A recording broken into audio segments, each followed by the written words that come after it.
What's up, guys? Welcome back to another video. So I've got a 2018 my Dodge Ram 2500 Cummins 6.7 diesel four-wheel drive. Light started blinking when I was putting it on. Typically, actually all the time, the way it's designed, the light will stay on. That indicates that the four-wheel drive actuator worked properly and is fully engaged. So mine's not working properly, which is indicated by the blinking light. So how do you fix this problem? Well, you need a new actuator for your four-wheel drive. This goes, I believe, on the front transfer case.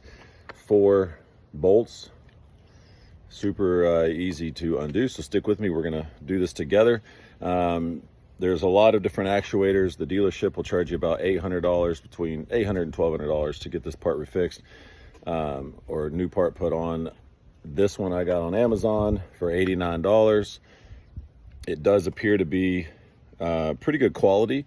So there's a link in the description below if you want to find this. I kind of looked through all the reviews and pricing wise, and went with this price here. rockauto.com, another great source that I use for my parts on my cars, trucks, whatever. But it seemed to be as good a quality but cheaper, and it came next day, which is great. So we're going to dive in and get this thing fixed. Follow along. All right, before we get started, one thing I want to make a note of is that you want to park your truck on a hill where the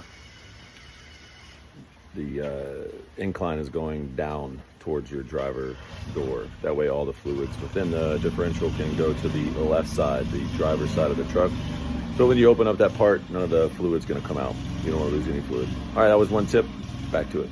And here's our part, four-wheel drive actuator. You're gonna see inside of here in a second, but what I did basically was just slide this red tab up and then come in from the bottom, going up to this little spot right here. And you're gonna push this in, pull the plug up. Here's where it goes on. It goes just like that. Once I got that off, there's one little attachment for the wire. It went into that hole. I got that pulled out. Now we're gonna take these 4 bolts off right here, get to our actuator. All right, 10mm socket, got these right off. You can see in here, there's a spring that goes across here and pushes this coupling onto the sleeve here, and it allows it to, see that right there, it moves back and forth. And so it will lock in for 4-wheel drive that way, 2-wheel drive right there. All right, new part's back on. The plug went on good. There is a little plunger inside of this piece that you got to pull out. First, the plug didn't fit. And I actually am having trouble getting this red tab back down, which locks this into place. So I'm actually probably just going to run a zip tie around this because I don't really need this tab to come down. I can zip tie that onto here.